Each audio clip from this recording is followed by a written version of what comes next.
నమస్కారం. టీశాట్ విద్యార్థులకి, ఉపాధ్యాయులకి, అధ్యాపకులకి, ప్రేక్షకులకి అండర్స్టాండింగ్ గాంధీ కార్యక్రమానికి స్వాగతం. ఇవాళ మనం ఒక ప్రత్యేక కార్యక్రమంలో కలుసుకుంటున్నాం. ఇవాళ ప్రత్యేకత ఏమిటంటే, ఇవాళ మన స్టూడియోలో ప్రొఫెసర్ ప్రసాద్ మండి గారు ఉన్నారు. వారు ఇండియన్ ఇన్స్టిట్యూట్ ఆఫ్ మేనేజ్మెంట్ బాంబేలో మేనేజ్మెంట్ ప్రొఫెసర్గా ఉన్నారు. సో అటువంటి ఒక నిష్ణాతులు, దేశంలో అత్యున్నత విద్యారంగంలో ప్రసిద్ధమైనటువంటి ఇండియన్ ఇన్స్టిట్యూట్ ఆఫ్ మేనేజ్మెంట్లో పనిచేస్తున్న వారు మన దగ్గర రావటం, ఇవాళ మనం అండర్స్టాండింగ్ గాంధీ కార్యక్రమంలో గాంధీ అండ్ మేనేజ్మెంట్ దాని మీద చర్చిద్దాం.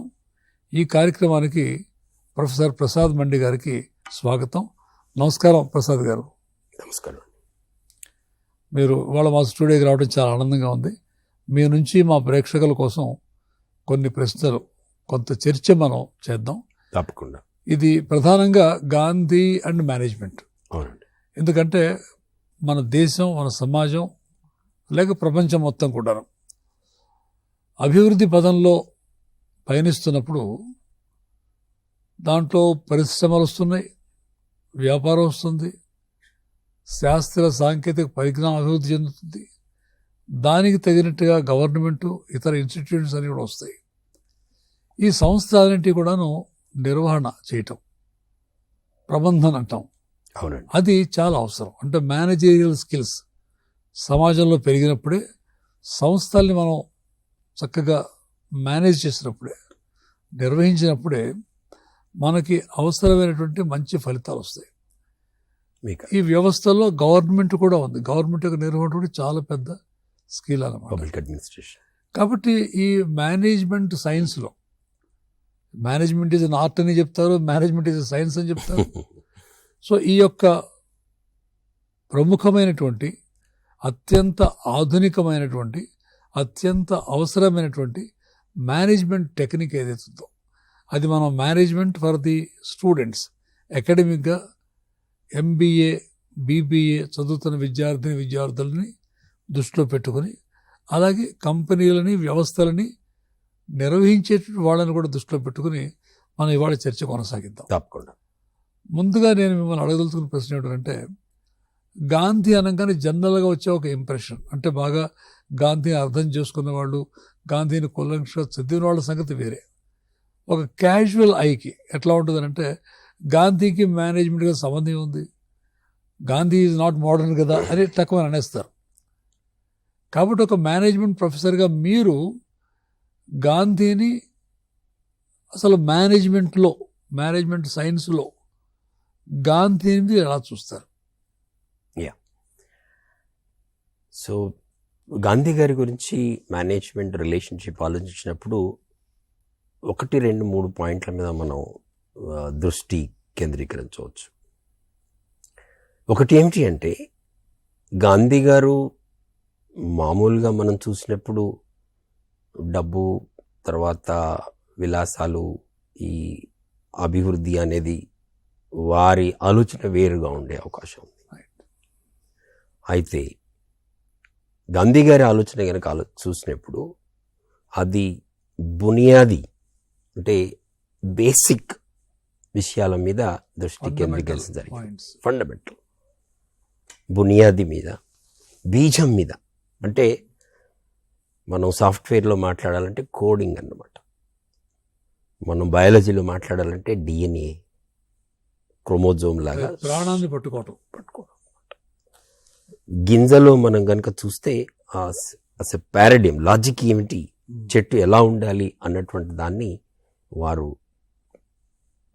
బాగా దృష్టి పెట్టడం జరిగింది. అందువల్ల మేనేజ్మెంట్లో he becomes very very fundamental. That's one. ఇంకొకటి ఏమిటి అంటే, కాంప్రిహెన్సివ్గా A to Z. అసలు గాంధీ గారి విషయానికి వచ్చినప్పుడు మనం చూస్తే చాలా విచిత్రంగా అనిపిస్తుంది. ఇన్ని విషయాల గురించి ఆలోచించడం అనేది మల్టీ డైమెన్షనల్, ఇంటర్ డిసిప్లినరీ, మాట్లాడుతుంటాం మనం. ఈ విషయాలను ఫోకస్ చేయడం అనేది రెండో విషయం. ఉమ్. మూడో విషయం, గాంధీ గారు ఈ మాటల్లో కానీ ఆలోచనలో కానీ ప్రాక్టికల్గా చూసినప్పుడు ఏమిటి అంటే, వారు ఇంప్లిమెంటేషన్లో అద్భుతమైనటువంటి ది ఎక్స్పర్ట్ మనకు కనపడుతుంటుంది. ఇంప్లిమెంటేషన్, అసలు అంత ఇంప్లిమెంటేషన్ ఐడియా అనేది వేరే మనకి ఏ థింకర్స్లో కనిపించదు. మనకు ప్రాగ్మాటిజం అన్నమాట. అంటే ఈరోజు దాన్ని ఎలా నిర్వహించాలి అన్న దాని మీద కూడా బ్రహ్మాండమైన ఫోకస్ కనపడుతుంది. ఈ రకంగా నేను 3 పాయింట్లు చెప్పడం జరిగింది. 1 basic fundamental issues, 2 multi integrated holistic, ఇది 3వది ఇంప్లిమెంటేషన్. ప్రాగ్మాటిజంని అల్టిమేట్ ఉదాహరణ ఎవరు అంటే గాంధీ గారు. దానివల్ల మేనేజ్మెంట్లో మనం గాంధీ గారి ఎగ్జాంపుల్ తీసుకోవడం అనేది చాలా ముఖ్యమైనటువంటి విషయం అన్నమాట. అంటే ఇప్పుడు గాంధీ గారి వ్యక్తిగతంగా మనం చూసినట్లయితే ఆయనలో మేనేజరియల్ టెక్నిక్స్ బాగా ఉన్నాయి. అంటే గాంధీ గారు చాలా ఉద్యమాలు నడిపారు, అవును, సంస్థలు నిర్వహించారు. సేవాగ్రామ ఆశ్రమం కానీ, సబర్మతి ఆశ్రమం కానీ, కోచర్ ఆశ్రమం కానీ, 4 జర్నల్స్ కూడా నడిపారు ఆయన. ఇండియన్ ఒపీనియన్, అవును, నవజీవన్, హరిజన్, యంగ్ ఇండియా, ఈ మ్యాగజైన్స్ అన్నీ కూడాను. అది మామూలు విషయం కాదు. అంటే నిర్వహణ సామర్థ్యం లేకుండా చేయగలిగేటువంటి పనులు కావాలి. అసలు ఎసెన్షియల్గా హౌ డు యూ సీ, అంటే గాంధీ గారిని ఒక మేనేజ్మెంట్ గురువులాగా, మేనేజ్మెంట్కి ఒక ప్రేరణలాగా గాంధీ నుంచి మనం నేర్చుకోదగినటువంటి మేనేజ్మెంట్ అంశాలు ఏమున్నాయి అసలు? గాంధీ గారికి మేనేజ్మెంట్ సబ్జెక్ట్ కనుక చూసినప్పుడు మనం సింపుల్గా మాట్లాడేది ఏంటంటే ఫండమెంటల్ ప్రిన్సిపల్స్ ఆఫ్ మేనేజ్మెంట్ మాట్లాడవచ్చు. సింపుల్, డైరెక్ట్ కానీ ఎంబీఏ స్టూడెంట్ కానీ మేనేజ్మెంట్ స్టూడెంట్స్ కూడా ఆలోచించేది ఏమిటి అంటే POSDCORB, POSDCORB, planning, organising, staffing, directing, controlling, reporting, budgeting. POSDCORB, ఇది మనం మాట్లాడుతాం. గాంధీ గారి జీవితంలో, గాంధీ గారి ఉద్యమాల్లో, గాంధీ గారి చేసినటువంటి యాక్టివిటీస్లో ఎక్కడ చూసినప్పుడు కూడా ఈ POSDCORB, planning, organising, staffing, directing, controlling, reporting, budgeting amazing కనపడుతుంది. ఏ విద్యార్థి అయినా సరే, ఏ లెర్నర్ అయినా కూడా వీటిని ఆకలింపు చేసుకోవడం అనేది చాలా ఈజీ అవుతుంది. మీరన్నారు ఉద్యమాలు నడిపించడం అన్నారు. ఉద్యమం అనేది ఉద్యమితకు చాలా దగ్గర సంబంధం ఉంది. ఎంటర్ప్రైజింగ్ ఈజ్ ఉద్యమం, ఉద్యమిత ఉద్యమం. చాలామంది ఏమనుకుంటారంటే ఉద్యమం అంటే దానికి అంతసేపటికి స్లోగన్స్ రేస్ చేయడం, నెగటివిటీ, అపోజిషన్ అని అనుకుంటాం. కాదు, ఇది రెండో రకంగా ఆలోచించినప్పుడు సమాజ సమస్యలు, సమాధానాలు, వాటిని ఇంప్లిమెంట్ చేయడం, వాటి నుంచి ఫలితాలు తీయడం, more for less, more with less, for more కాదు ఆల్. మీరు ఆలోచించండి, ఈ స్లోగన్లో ఎంత మేనేజ్మెంట్ ఉందో.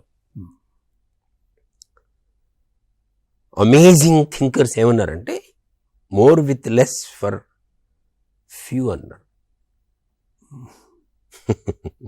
More with less for few అన్నారు. దాన్ని ఇంకా ఇంప్రూవ్ చేసి more with less for more అన్నారు. Gandhi garu more with less for all అన్నారు. More with less for needy అన్నారు. అంత్యోదయం నుంచి స్టార్ట్ చేయమన్నారు. ఇది మేనేజ్మెంట్లో ఉన్నటువంటి ఒకనొక డ్రీమింగు, లీడింగు, డైరెక్టింగు. ఇది ఇమాజినేషన్ అన్నమాట. సమాజంలో ఉన్నటువంటి సమస్యలకి సమాధానం కోసం ఆలోచించినప్పుడు ఈ కాన్సెప్ట్ బేసిక్ అనమాట. ఎక్కడ లీడర్షిప్లో ఎక్కడ చూసినప్పటికీ కూడా మనం మోర్ విత్ లెస్ అనేది ఎఫిషియన్సీ, ప్రొడక్టివిటీ, ఉత్పాదకత. మనం మెషిన్స్ కనుక యూజ్ చేసి తీసుకురావచ్చు, కొత్త పద్ధతులు చేసుకుని తప్పలేదు. That's a very very lower level of management. More with less for more, it's a good.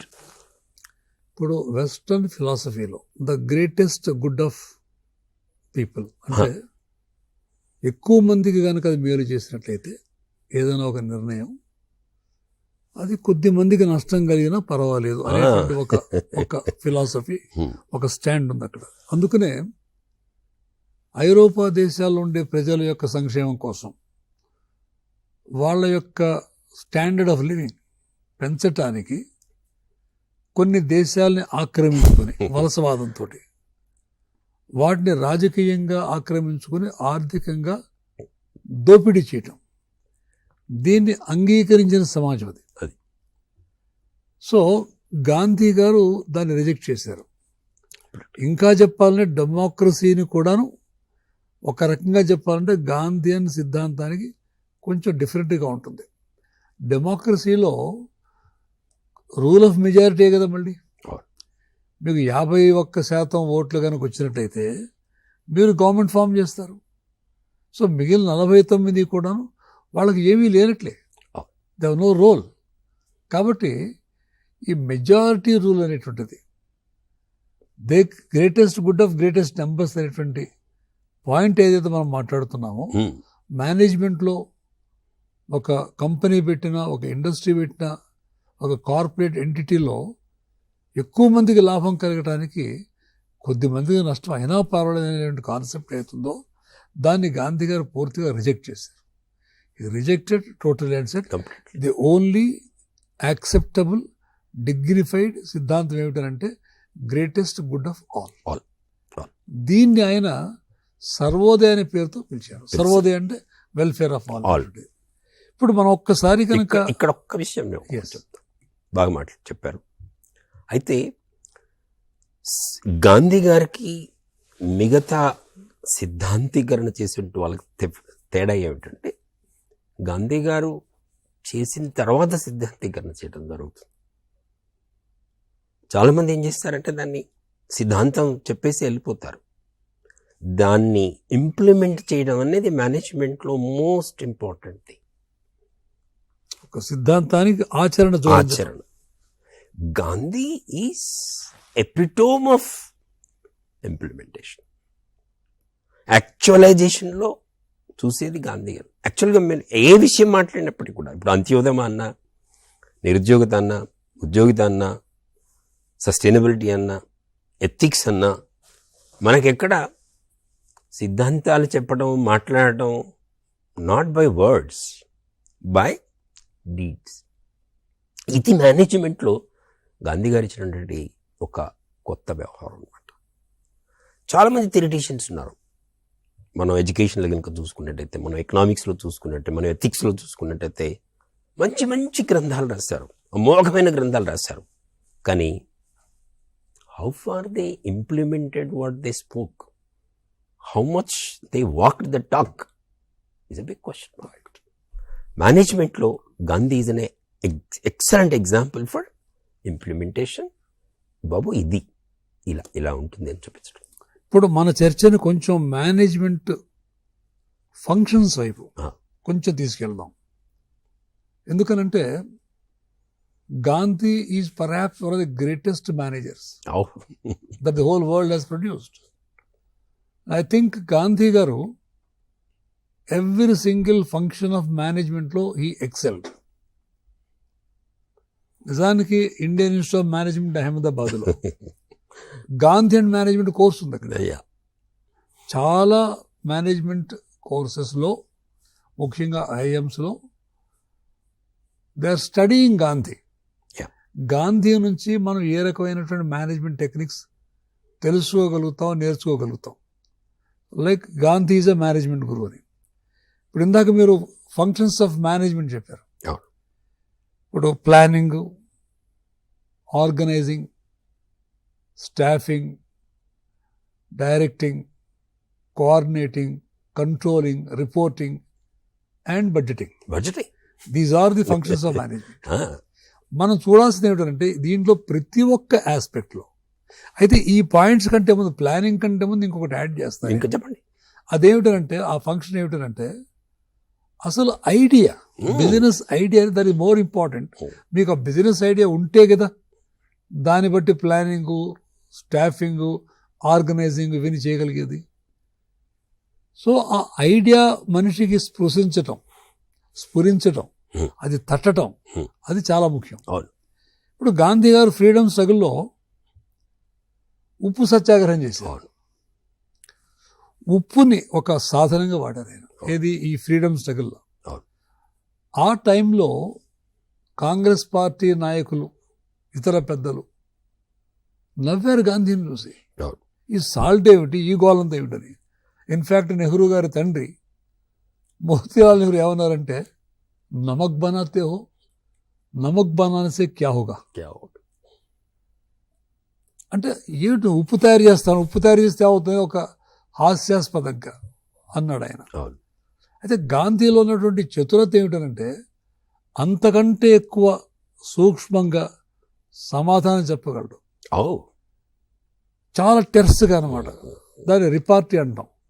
ఒక సంఘటనలో, ఒక సిట్యువేషన్లో ఒకళ్ళు ఒక మాట మాట్లాడితే దానికి టక్మని సమాధానం అప్రాప్రియేట్గా, అతిగనట్టుగా ఇవ్వటం అనమాట. సో మోతీలాల్ నెహ్రూ నమక్ బనాతే హో, నమక్ బనానేసే క్యా హోగా అంటే గాంధీ గారు ఏమన్నారు, బనాకేతో దేకో, చేసి చూడు ఏమవుతుందని.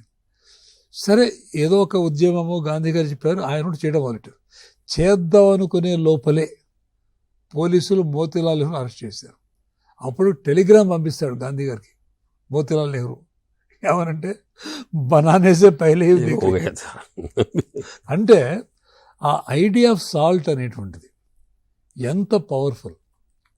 అలాగే గాంధీ గారు తీసుకున్నటువంటి మరొక సింబల్ ఖాదీ చక్రం అనమాట. అంటే మన యొక్క స్పిన్నింగ్, నూలు వడకేటువంటి చెరక ఏదైతుందో, ఆ చక్రం ఏదైతుందో అది a wheel of progress, a wheel of liberation, wheel of economic independence, wheel of self respect. ఫైనల్గా చెప్పాలంటే సుదర్శన చక్రం ఒక మానసికంగా జనం బాహుళ్యంలో ఉన్నటువంటి భావన సుదర్శన చక్రం అంటే చెడుని నిర్మూలించాలి. కాబట్టి ఒక్క చక్రంలో, సుదర్శన చక్రం చెరకాలో ఆయన ఎన్ని భావాలు. Is a very profound, prolific, powerful communicator. Sometimes Gandhi communicates even without words. ఆయన కూర్చున్న విధానం, ఆయన నడక, ఆయన మౌనం, ఆయన ఫాస్టింగ్, ప్రతి ఒక్కటి కూడా మేనేజ్మెంట్లో communication technique. Gandhi is the most powerful communicator. Idea గురించి చెప్పాను. మరొక విషయం కూడా చెప్తాను మీకు, మీ ద్వారా వినాలి మాకు కూడా ఉంది. ఏంటంటే స్టాఫింగ్. నేను కొన్ని మేనేజ్మెంట్ స్కూల్స్లో మాట్లాడినప్పుడు, కొన్ని ఐఎమ్స్లో మాట్లాడినప్పుడు, అసలు మీలో హెచ్ఆర్, హ్యూమన్ రిసోర్స్ డెవలప్మెంట్ మీరు ఏం చేస్తారంటే, మేము కంపెనీస్ కోసం రిక్రూట్ చేస్తాం స్టాఫ్ని. సో మీరు రిక్రూట్ చేసిన స్టాఫ్ ఎన్నాళ్ళు ఉంటారు మీ కంపెనీలో? 1.5 years ఉంటారు, లేదా 2 years అండి, తర్వాత జంప్ చేసేస్తారు. అది మీ కెపాసిటీ అది. But Gandhi also recruited people. Freedom స్ట్రగుల్లో, మన యొక్క దేశ స్వాతంత్ర్యం కోసం ఆయన కొన్ని వందల వేల లక్షల మంది రిక్రూట్ చేశాడు. వాళ్ళల్లో డాక్టర్ బాబు రాజేంద్ర ప్రసాద్ గారు ఉన్నారు, పండిట్ జవహర్లాల్ నెహ్రూ గారు, ఆచార్య వినోబా భావే, లోక్నాయక్ జయప్రకాష్ నారాయణ్, సుభాష్ చంద్రబోస్, మౌలానా ఆజాద్, సర్దార్ పటేల్, సరోజినీ నాయుడు, ఇంతమందికి కూడా మనం చెప్పినా కూడా. సో వీళ్ళందరూ కూడా they stayed with Gandhi for life without asking any question, no questions asked. అంత పవర్ఫుల్గా ఏమిచ్చాడు గాంధీ వాళ్ళకి? జైలు ఇచ్చాడు అంతే. ఫ్రీడమ్ స్ట్రగుల్స్ వీళ్ళందరూ కూడా పోనీ మామూలు వీళ్ళందరూ కూడా భారతరత్నలే. భారతదేశానికి ప్రెసిడెంట్స్ గాను, ప్రైమ్ మినిస్టర్స్ గాను పనిచేసిన వాళ్ళే. అంతటి మహానుభావుల్ని, అంతటి గొప్ప వాళ్ళని రిక్రూట్ చేసి స్వాతంత్రోద్యమంలో కానీ, లేకపోతే ఆయన నడిపినటువంటి కన్స్ట్రక్టివ్ ప్రోగ్రాంలో కానీ, వాళ్ళ నాయకత్వంలో ఈ కార్యక్రమాలు నడిపేట్టుగా చేశాడు ఆయన. అంటే ఎంత పవర్ఫుల్ మెసేజ్ ఉందో, మేనేజ్మెంట్ టెక్నిక్ ఉందో అర్థమవుతుంది. మీరు యాజ్ ఎ మేనేజ్మెంట్ ప్రొఫెసర్ గాంధీలో మేనేజ్మెంట్ ఫంక్షన్స్లో వారు ఎక్కడెక్కడ ఇంకా ఎక్సెల్ అయినారు, దాని గురించి మీరు చెప్పండి. మీరు మాట్లాడేటప్పుడు కొన్ని ఐడియాస్ మేనేజ్మెంట్ ఫ్రేమ్వర్క్లో నేను చూస్తున్నాను అనమాట. ఒకటి ఏమిటి అంటే ఆబ్జెక్టివ్స్ ఏది చెయ్యాలి అనేటువంటి డిసైడ్ చేయడం అనేది ఒక అమోఘమైనటువంటి విషయాన్ని ఎన్నుకోవడం అనేది చాలామందిని ఉత్ప్రేరితం చేస్తుంది. ఎంపిక సమాజంలో ఉన్నటువంటి ఏ సమస్య మీద మనం కాన్సన్ట్రేట్ చేయాలి, దాన్ని ఎలా చేయాలి అన్న వాటితోటి మేనేజ్మెంట్లో పార్టిసిపేషన్ వచ్చే అవకాశం ఉంటుంది. సో అక్కడ Gandhi is an example above anybody for that matter. స్వాతంత్రం తీసుకురావడం కానీ ఎలా తీసుకురావడం అనే దాని గురించి కూడా ఇది మొదటిది అనమాట. Idea, products, services. మేనేజ్మెంట్లో ఏమంటామంటే ప్రొడక్ట్ సర్వీసెస్ అని అంటాం, సమాధానాలు ముఖ్యంగా, సొల్యూషన్స్, ఏ రకమైనటువంటి కార్యక్రమాలు చేయాలని దాని మీద. ఇది ఒకటి. రెండోది సెలెక్షన్ ఆఫ్ పీపుల్. ఇది పికింగ్ అప్, ఇది ఏదో వెరైటీ, ఇది కాకుండా అసలు ఎవరు వచ్చినా వాళ్ళని అందరినీ కూడా తీసుకోవడం అనేది ఒక పార్టిసిపేటరీ అప్రోచ్. గొప్ప లీడర్స్ యొక్క గొప్పతనం ఏమిటి అంటే వాళ్ళకు చేతి దగ్గరికి ఎవరు వచ్చినా సరే వాళ్ళందరూ కూడా రత్నాలు, వజ్రాలు అయిపోతారు. యాక్చువల్గా వజ్రాలను తీసుకున్నాడా, తీసుకున్న వాళ్ళు వజ్రాలు అయ్యారు. ఇక్కడ మంచి విషయం. చాలామంది ఏమనుకుంటామంటే వాళ్ళలో ఒక ఉన్నతమైనటువంటి శక్తి ఉంది, వాళ్ళు వజ్రాలను, వాళ్ళకి తెలుసు ఏవి వజ్రాలు అని చెప్పి ఒక భావన. ఇంకొక కాంపిటేటివ్ ఆలోచన ఏమిటి అంటే వాళ్ళ చేతికి ఎవరు పోయినా వాళ్ళు వజ్రాలు అవుతారు అన్నది రెండో విషయం. ఆ టచ్ రాముడి పాదస్పర్శతో ఎవరైనా సరే ఇది అవుతారు అన్నది రెండు. యాక్చువల్గా ఇక్కడ మనం ఆలోచించేది ఏమిటి అంటే ఇది రెండో అప్రోచ్లో కూడా సేమ్ భావం, సేమ్ అంకిత భావం కలిగినటువంటి వ్యక్తులు అనమాట. ఇది రెండో విషయం. దానివల్లనే అంతమంది లీడర్స్ అయ్యారు. యాక్చువల్గా మనం చెప్పిన పేర్లు, మనకు కనిపించే పేర్లు, కొన్ని వందల, వేల, లక్షల, కోట్ల మంది గాంధీ గారిని ఇన్స్పైర్ అయ్యి పూర్తిగా గాంధీ అనే ఐడియాస్ మీద పనిచేసిన వాళ్ళు చాలామంది ఉన్నారు. నేను మహారాష్ట్రలో చూస్తున్నాను. ఇది అంటే ఒక స్కూల్స్, కాలేజెస్ పెట్టేసి అందరికీ ఎడ్యుకేషన్ రావాలని చెప్పేసి చేయటం జరిగింది అనమాట. మహారాష్ట్రలో ఇన్స్పైర్ అయిన వాళ్ళు చాలామంది ఉన్నారు ఇలాగే. సో ఇది కమ్యూనికేట్ చేయడం అనేది మూడో విషయం. మోహంగా కమ్యూనికేట్ చేయటం. మీరు అన్నారు మాట్లాడకుండానే అవును, మాట్లాడకుండా కూడా కమ్యూనికేట్ చేయొచ్చు. Silence is one of the amazing communication mechanisms. చాలామందికి తెలియదు అది ఎట్లా చేయాలి అనే సంగతి. ప్రతి సోమవారం గాంధీ మౌనం పాటించేవారు. సో మౌనం, ఫాస్టింగ్, ఆయన కూర్చునే విధానం, ఆయన నడిచే విధానం, ఆయన ఆహారం, ప్రతి ఒక్కటి సందేశాత్మకమే. తర్వాత ఇవాళ మీరు చెప్పిన ఒక భారతదేశంలోనే కాకుండా ప్రపంచంలో మనం ఎక్కడికి వెళ్ళినా, మనం భారతదేశం నుంచి వచ్చామనగానే first reaction you are from India, oh the land of Gandhi అనేస్తారు. తర్వాత Gandhi we love him and Gandhi is the answer. ఇవాళ ఉన్నటువంటి ప్రపంచ సమస్యలకి గాంధీయే పరిష్కారం అనే భావనకి ప్రపంచ దేశాలను వచ్చేసాయి. ఇక్కడ 2-3 పాయింట్లు మనం జనరల్గా మన ఆలోచనలో, మేనేజ్మెంట్లో ఇవి తగలవు. 2-3 పాయింట్లు నేను వీటిని ముఖ్యంగా వాటిని చెప్పదలుచుకున్నాను. ఒక విషయం ఏమిటి అంటే వనరులు లేకుండా మనం అభివృద్ధిలోకి ఎలా పోవాలి అన్నది. గాంధీ గారి విషయం ఏమిటి అంటే మన దగ్గర ఏమున్నాయో వాటితోటి మనం అభివృద్ధి ఎలా చెందాలన్నది గాంధీ గారి అభిప్రాయం. బయట నుంచి రావాల్సిన అవసరం లేదు, ఇక్కడ ఉన్న వాటితోటే మనం డెవలప్ కావడం అనేది ఒక అప్రోచ్ అనమాట. ఇది టిపికల్ గాంధీయన్ అప్రోచ్. ఇది మనకి ఇక్కడ వరల్డ్ వైడ్లో ఎవరు ఆ విషయం మాట్లాడారు. ఎంతసేపటికి వేరే దగ్గర నుంచి తీసుకుందాం, అప్పులు తీసుకుందాం, ఇలా మాట్లాడడం జరిగింది. దీంతో ఉన్నటువంటి పరివసనం మీద కొలోనియల్ అని చెప్పారు, క్యాపిటలిజం అన్నారు, రకరకాలటువంటి విషయాలు వచ్చేసినాయి. సో ఇది ఒకటి అనమాట. దీన్ని ఒక పెద్ద థియరీ ఈరోజు ఎఫెక్చువేషన్ అని ఒక థియరీ అనమాట.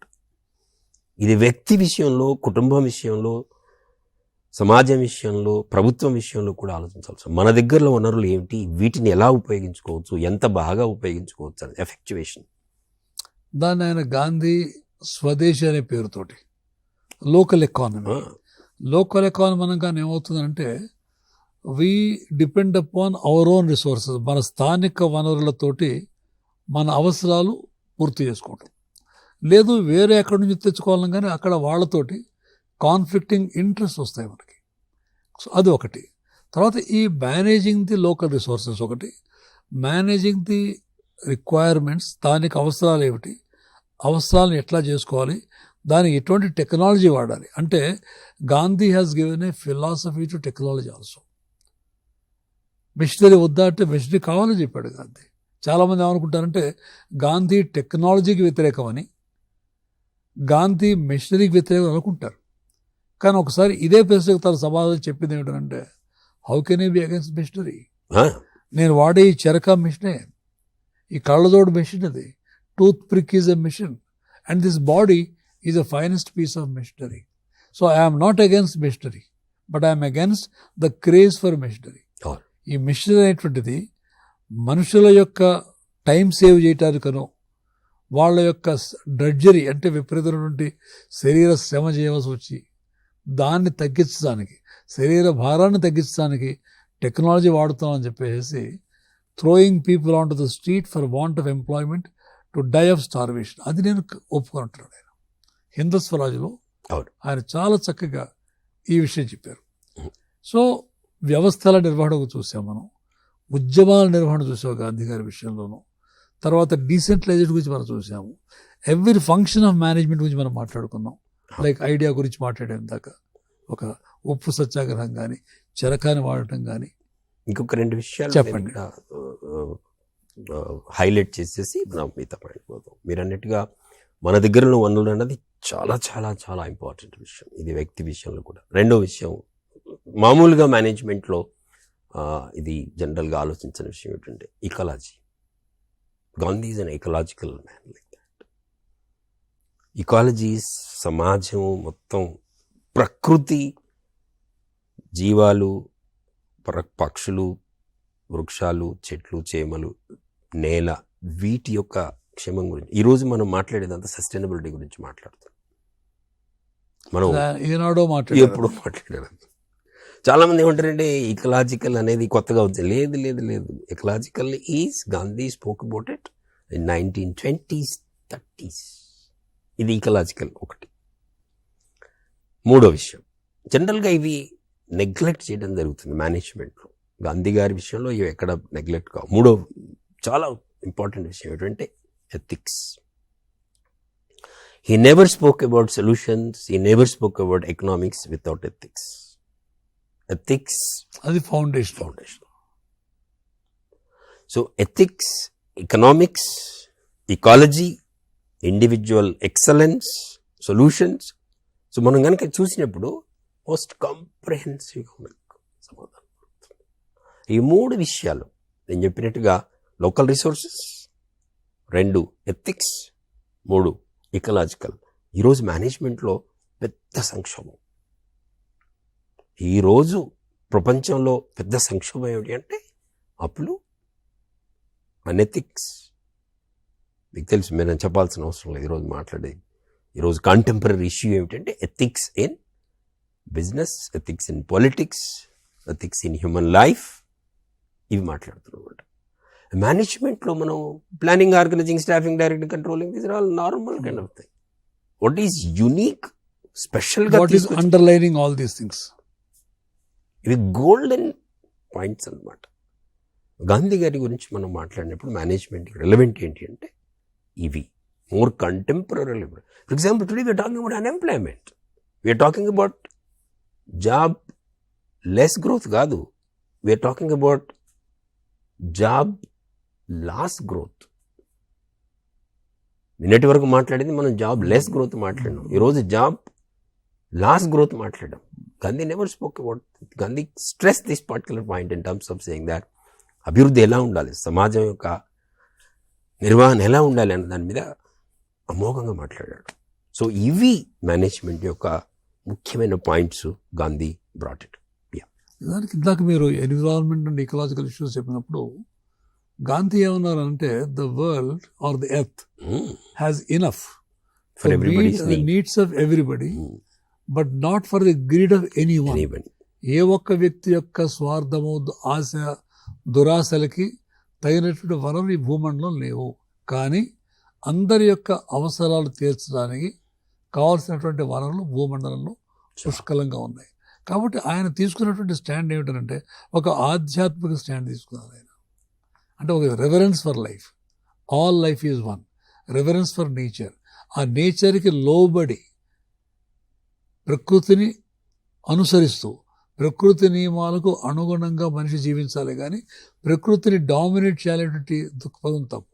అందుకని ఒకళ్ళు అడిగారు ఆయన్ని, మనం కూడా భారతదేశం కూడా why not we follow the go ahead west, like capturing the nature powers మనం సబ్జుగేట్ చేసి మనుషుల యొక్క అభివృద్ధికి దోహదపడుతుంది కదా అంటే గాంధీ ఏమంటారంటే the greed of a tiny nation, that is England, is holding the world in chains. And God forbid India take to a model like that, it will strip the world bare like locusts. మిడతల దాన్ని ఎట్లాగైతే వచ్చి మొత్తం సర్వనాశనం చేస్తుందో భారతదేశం లాంటి దేశం కనుక ఆ మోడల్ ఆఫ్ మేనేజ్మెంట్కి వెళ్ళినట్లయితే ప్రపంచం మొత్తాన్ని భస్మీపట్లం చేస్తుంది. కాబట్టి మనం వినమ్రతతోటి మన యొక్క పరిమితులు గుర్తెరిగి మన యొక్క నిర్వహణ సామర్థ్యాన్ని పెంచుకుంటూ మన సమాజాన్ని ముందుకు తీసుకెళ్ళాలి. ఇది గాంధీ మనందరికీ ఇచ్చినటువంటి సందేశం. దీంట్లో మనొక గాంధీ గారు ఒక అత్యున్నతమైనటువంటి మేనేజ్మెంట్ గురువుగా, మేనేజ్మెంట్ ప్రాక్టీషనర్గా మనకు అర్థమవుతారు. ముఖ్యంగా మేనేజ్మెంట్ స్కూల్స్లో మేనేజ్మెంట్ చదివేటువంటి విద్యార్థులకి గాంధీ నుంచి దగ్గర learn lot of lessons in management. తప్పకుండా మీరు మా స్టూడియోకి వచ్చారు, మా ప్రేక్షకులతోటి విద్యార్థులతోటి మీ యొక్క అపారమైనటువంటి అనుభవాన్ని, మీ జ్ఞానాన్ని పంచుకున్నారు. మీకు చాలా చాలా కృతజ్ఞతలు. నమస్కారం.